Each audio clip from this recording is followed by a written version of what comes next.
before we jump in, I am a business coach. I work with clients all over the globe and who are successful and stuck. I get them unstuck. And so I believe people learn through story, and my guests get to share in my mission of helping people get unstuck. So, what is a recent stuck point you've had, and how did you get unstuck? I mean, you say recent. I would say, Oh, it can be an oldie but goodie. It doesn't it can all matter. be an oldie but Yeah. goodie. You know, uh, our story is kind of very, very similar to a lot of other people where, we were working as employees, both my wife and I, as executive assistants. And then back in 2018, she was home with our kids, and I had parted ways with my previous employer. And we said, maybe we can do this remote.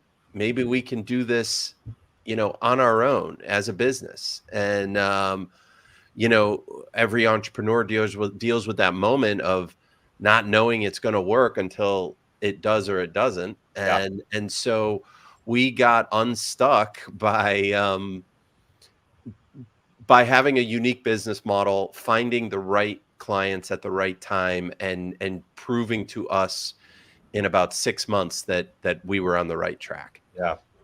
I would, as an observer listening to that story, I would say, um, you know, it was the right time and it happened in 6 months, and your unique proposition was probably because you were doing what was in full alignment with what you wanted to do.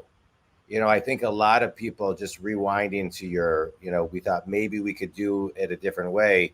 I think when the maybes are in alignment with kind of, you, and in this case, you and your wife, and when you really know it's in alignment, then things pick up really quickly. I remember when I launched my coaching business over 8 years ago on social media, it picked up quickly because it was something I wanted to do since I was 18. It was Right. just full alignment with who I was. It kind of exuded the energy of all of that.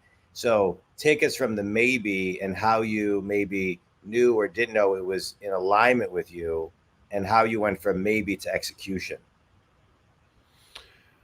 Well, I mean, execution is just about doing the work, and the relationship between a principal and their executive assistant is a very intimate relationship, and that actually creates a foundation for long-term partnership. Yeah. So Stephanie and I basically built our business to fill ourselves up with clients, Yeah.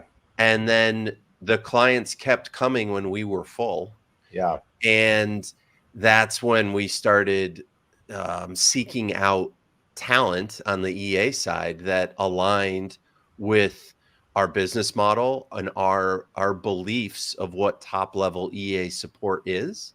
Yeah. And technology played a huge role in that. By 2018, 2019, it had finally caught up to where it didn't matter if you had a Mac computer or a PC computer. Right. Um, and you could do 95% of what you do remotely. Yeah. Uh, and then that last 5% could be filled in by like TaskRabbit Yeah. or Messenger service or other services that were popping up as well. So it really was an opportune time.